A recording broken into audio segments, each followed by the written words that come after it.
And now, in a related development, mixed reactions have now continued to trail the intervention of the presidency to broker peace in the political crisis in Rivers State.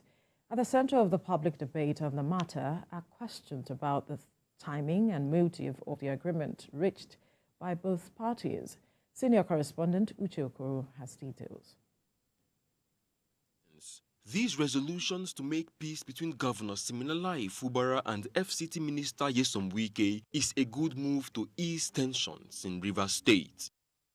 But on the other side are those who argue that even the best intentions must be backed by law. Well, for me, for them, it is too late for a political solution to the crisis.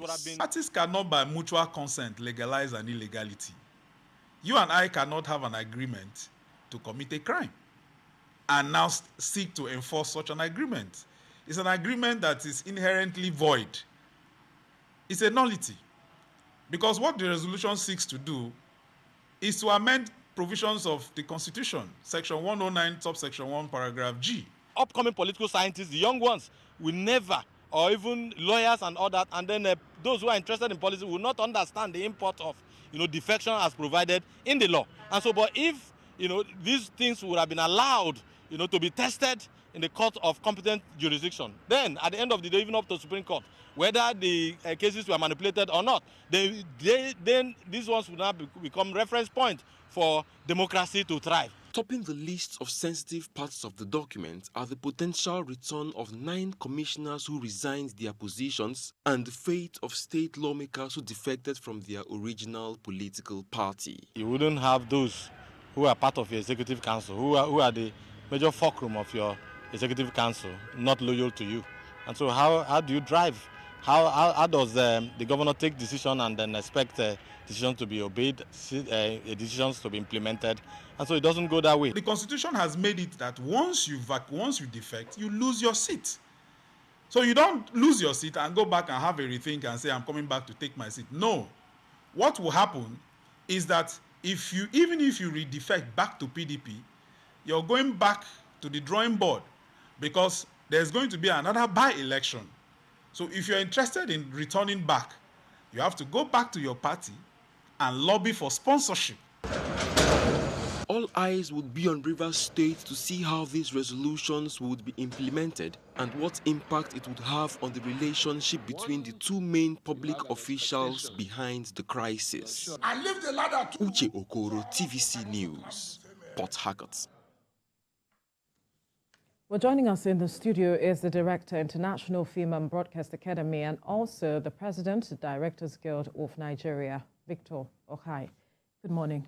Thank you for joining us. Good morning. Thank you for having me, and congratulations. Thank you. Thank you very much. Yeah. Anyway, when you look at the papers this morning, it's awash with the response of the Governor, Siminalayi Fubara, to the truce mediated by the President. And he said, we also saw the video where he said that no price is too much to pay for peace in the state. And when you look at his demeanor, it looked like he wanted to cry, seemingly or so, but it looked gloomy, basically. And one of the papers this morning was saying that Fubara bows, ready to make more concession. How do you interpret the governor's reaction, a statement to the peace agreements reached by the governor? Do you think he's bowing in totality to the agreement reached? I think that what is not seen is bigger than what is seen. What is not heard is louder than what we're hearing. From the governor or from who now? In the atmosphere, and especially from the governor. For us to understand this, I mean, the governor is just one person, but you need to hear the louder voices behind him. Mm. I think at this stage it's beyond him. It's no longer just about the governor. I've listened to Asari Dokubo. I've listened to Chief Edwin Clark, who's from Delta State, but is an Ijaw man. Mm. And I think it has become, it's no longer a Sim versus Wike problem anymore. I think it's more like a Wike versus the nation of Ijaw. And the Ijaw they see this now as this war as posing an existential threat to their, return to power, if you like. And so Fubara, no matter what he says, I'll be honest with you, is what the people say that he will do. He has spoken as one person, but I'm not sure that he has right now the power to decide how he wants to do it. It doesn't matter how he feels. And unfortunately, I think Wike overestimated his power and influence. I would usually say to people in landlord-tenant matters, the famous status quo ante. When you are in the house, you can still fight. But if your landlord manages to get you out, and you start fighting from there, you go to the court and all that, you remain out. You understand? And your position is weakened. Okay? So Wike, right now, while he was in government, he was relevant. He had all the appurtenances of power. He could do all he wanted to do. And he was able to appoint people all around him. But that influence is more imagined now than real. And unfortunately, I think that there was a miscalculation in the resignation of members of the House of Assembly and members of the Executive Council, and the defection of members of House of Assembly. Again, I want to illustrate. I would say that the threat of a cane is usually stronger than the use of a cane. Why do I say so? I will flog you, I'll beat you. For a kid, he'll be scared, because he doesn't perhaps at that point appreciate how painful the cane would be.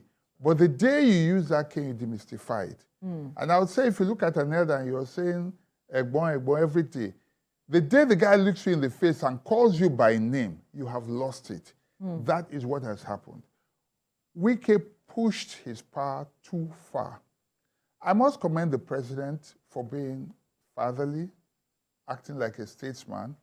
I would say it's unprecedented. I don't know what the motives truly are, but I mean, if there's problem in one state, there's problem in the federation. You cannot rule over a state, a country where one party is sick, to the exclusion of others. So it was a good move. But when I look at the points contained in the agreement and all that, unfortunately, I think a lot of them, if they accept it, it's okay. It may be okay, but I doubt, because a lot of them are unconstitutional, and I do not think, as we have seen, that the party will concede to it. The Ijaw nation certainly will not agree. They have said they are not agreeing. They are not agreeing. So it's, as far as I'm concerned, personally, I think it's dead on arrival because it's not enforceable. I would just say it's dead on arrival because the governor is there who represents the entire people of River State, regardless of whether Ijaw or no Ijaw. Yes. He's first an Ijaw man, but then where he sits, he's first a governor of, yes. Presiding over the affairs of the multitudes in River State. Yes. So if you said it's dead on arrival, he was there, it was part of the, he signed. Yes, and yes. he appended his Yes. signature. I agree. So to now say he's dead on arrival, is it not an indictment on the governor himself? First, you have to appreciate the fact that, one, he belongs to a party. Yes, he's an executive governor. He belongs to a party. And he's also representing the people. And I said, if you heard my opening, I said, what is not seen is bigger than what is seen. What is not heard is louder than what we're hearing. Okay? If you listen to Asari Dokubo's, what do you call it now? Reaction. I mean, if Fubara goes one way and the boys go into the trenches, he cannot legislate their coming out of the trenches. You know that. And we don't need that at the time we're working towards economic recovery. Okay? So it's a delicate balancing act. And this requires all the wisdom that the president can muster at a time like this. These are matters that you have to weigh everything. It's beyond playing politics. you must look at the implications of whatever actions are taken or inactions.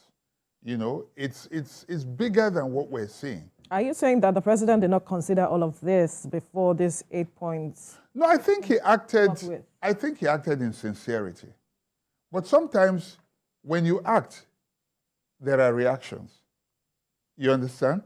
To every action, there's an equal and opposite reaction, it is said. You decide, okay, let's go this way and hope for the best. And hope that, don't forget, he did everything he should have done. He brought elders. You understand what I'm saying? So it is assumed that these are stakeholders. But no, that's what I'm saying. No, get me right. Get me right. The number of persons that came, that the PDP did not have as much representation. Nothing wrong with what the president had in mind to do. His intentions were pure. Right. You understand? His motives, I mean, they appear pure. You know, they appear okay. Because in doing it, what he did was, okay, let's bring the elders. It's not just the governor. He brought elders, he brought people who would, you know, so if all of them come and agree, on paper they did. Remember, what was said, what is not said is louder than what is said. Right. What is seen, what is not seen is bigger than what is seen. Okay. That statement, I wasn't talking carelessly. Right. You understand what I'm saying? The president did what ordinarily every wise man, every wise statesman should do. Bring everybody involved. Let's talk, let's discuss, let's agree. You understand? And he has done that. But the people have signed. But what is not seen is bigger than what is seen. We would like you to help us demystify that what is not seen but the days, and what is not heard. No, you know why? You have to listen to the other voices. And you have to understand the local politics. But is this and I mentioned the fact that what is happening poses an existential threat to a certain group of people who have now seen it. Now let's break it down. Let's break it down. Good. What is at stake?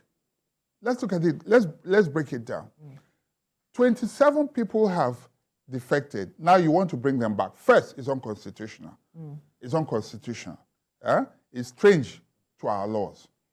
Secondly, if these people come back, now you are saying the argument that you need 11 people, the Constitution does not mention numbers. It never talks about numbers. For quorum. It talks about, exactly, it talks about quorum based on fraction. And in this case, we're talking 2/3. As at that time, the assembly had 4 members.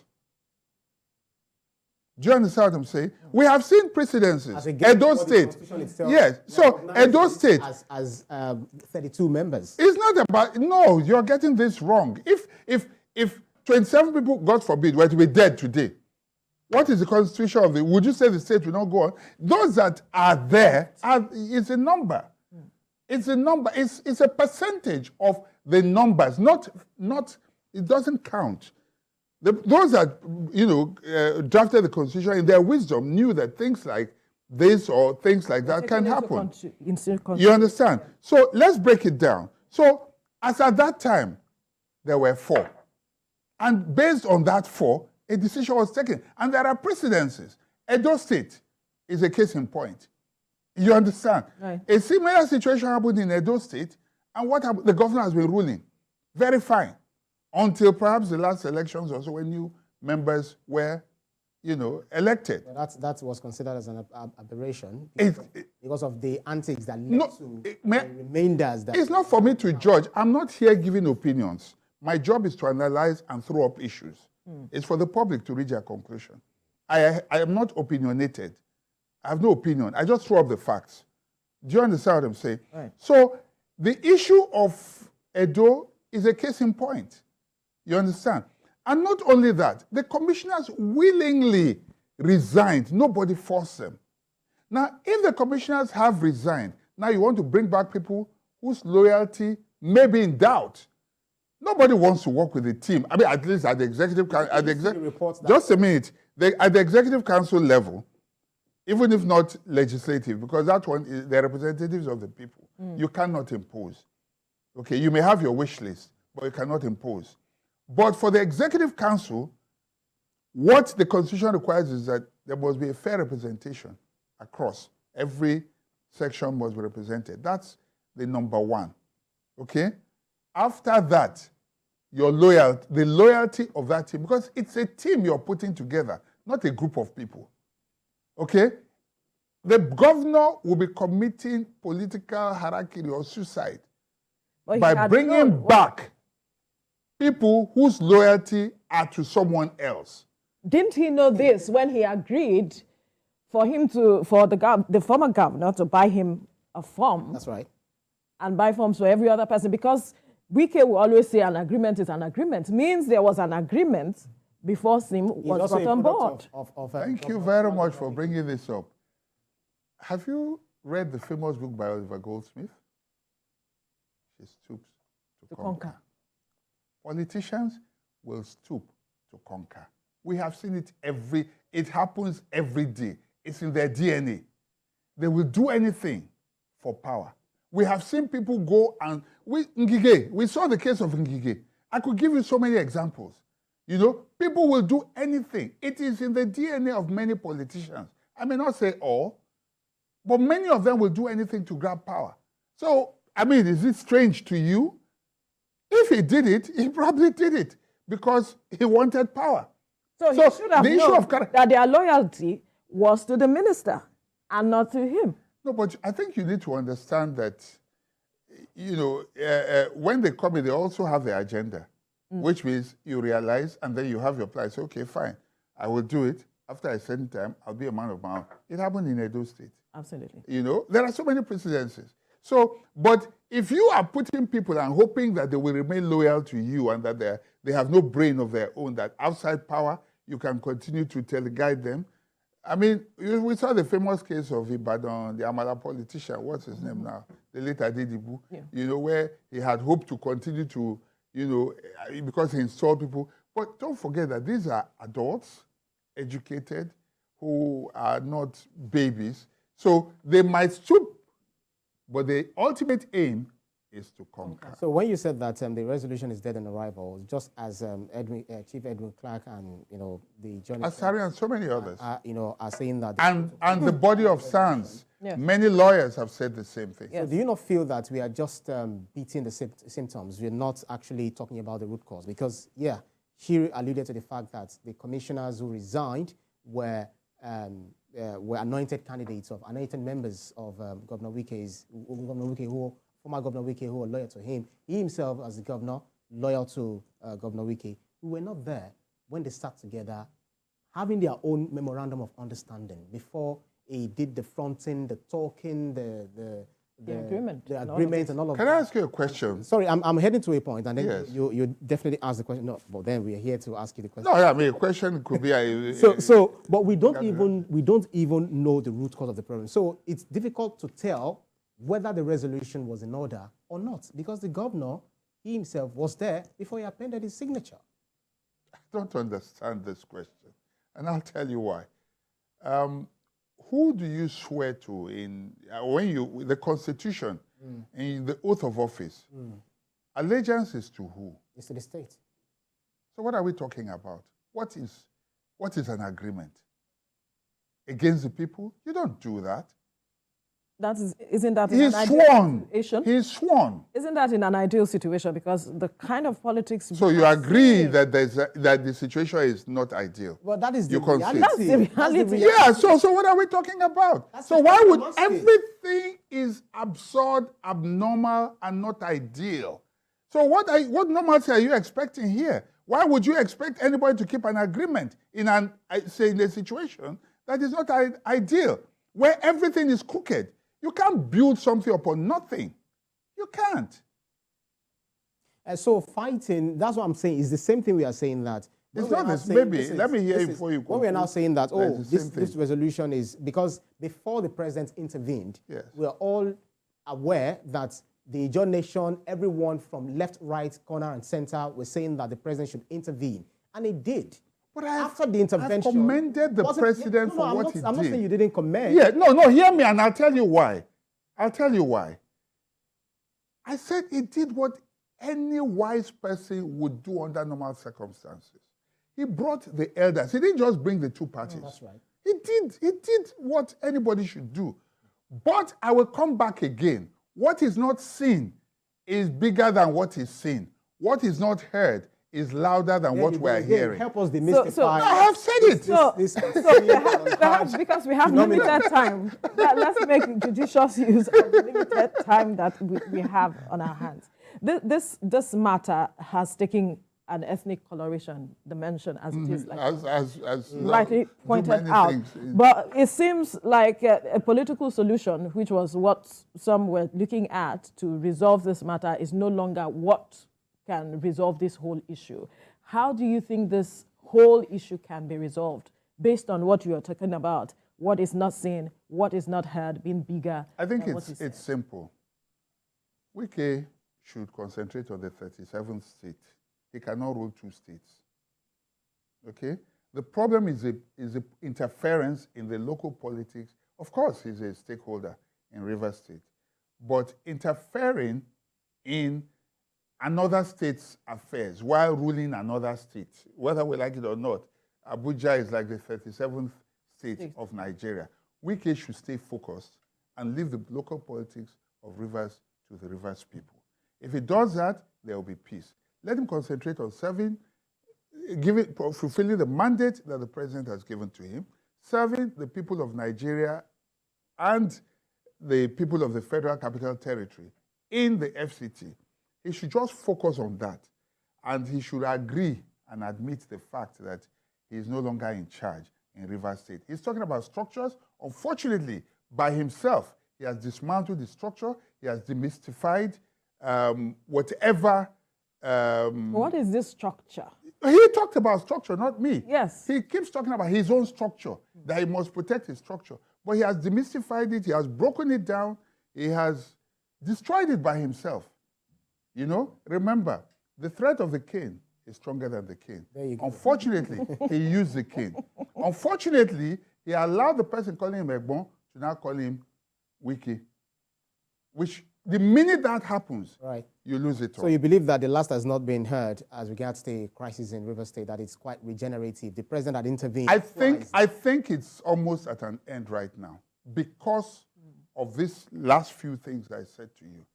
The minute you push a kid so far, and somebody's always respected you, can't look you in the eye. The day you make him look you in the eye, and he says to you, he calls you by name, your first name, you have lost it. And again, it is not about Fubara right now. Fubara never realized he had power behind him. Until now. Now, what is unseen is bigger than what we're seeing. In the coming days. So, but when you look at the person of Wike, who has been talking about his structure, he even talked about not destroying the ladder that brought you up because there are others rhetoric. Others that are coming. Yes. You think he will let go like that? He doesn't have a choice right now. He's lost it. He's lost it. And I think that his friends also realize that because you see, discretion is a better part of valor. And that's what he doesn't realize, or he needs to realize. Sometimes, I like the wisdom of Asiwaju when he fights, if at all. You don't see, you know when to fight, when to withdraw and things like that. Like the game of chess. Yes, like the game of chess. You don't go ba ba ba ba ba ba. It doesn't take you anywhere. You know, so everyone's temperament is different, though. But unfortunately, it's your temperament that determines, you know, what comes to you at the end of the day. I kept saying governor. The minister, Nyesom Wike, has lost it. A lot of people have argued that this resolution favors him. It's a piece of paper right now. Don't you get it? Regardless of the signature. It's a piece of paper. What is not seen is louder, is bigger than what is seen. What is not heard is louder than what we're hearing. That is just a piece of paper. Take it from me. Well, in the coming days, we will see. Taking that from you, because the president is involved in this. No. I have said something. The president has done what he should do. He cannot. The state is independent. He cannot enforce. You understand? He's acted like a statesman. He cannot legislate or enforce anything in any state. It's not possible. You know that. Let's be honest. You know that. unless you want to, it will be wrong to advise him otherwise. He has done what he should do. But I think the only thing to say now is to say, okay, we can let it be. But the bigger picture for me is our democracy. Yes. How issues like this are not allowing us to move forward. No, but everything is the things on that paper are unconstitutional. Right. So in the interest of democracy, you don't enforce unconstitutionality. You know that. They may have agreed, they may have discussed it, but you know what? People will say, yes, we have signed, but I have to go back to my people. It's normal. So at the end of the day, it's about the people. At the end of the day, because I've been always talking about this matter of at the heart of all of these decisions, where are the people? Yes. Where is good governance? Where is the dividends of democracy? The people are speaking. That's a louder voice. And that's what we need to hear. So for the incumbent speaker here, should to relinquish a seat, they'll have to go to the court according to... Yeah, they should go and test it in the court. They mean they have to go to court? Yes. And to be able to resolve the matter? Yes, and that will take a while. That will take a while. It happened in Edo State. That will take a while. Even if the courts are going to... It might take almost till the end of, this administration. It might take a while. Well, if all parties... But meanwhile, like I said about the landlord-tenant case, the tenants will be out in the cold. All right. We'll leave the conversation here now. Victor Kai, Director, International Film and Broadcast Academy, and also the President, Directors Guild of Nigeria. Thank you for your time on the program. Thank you for having me.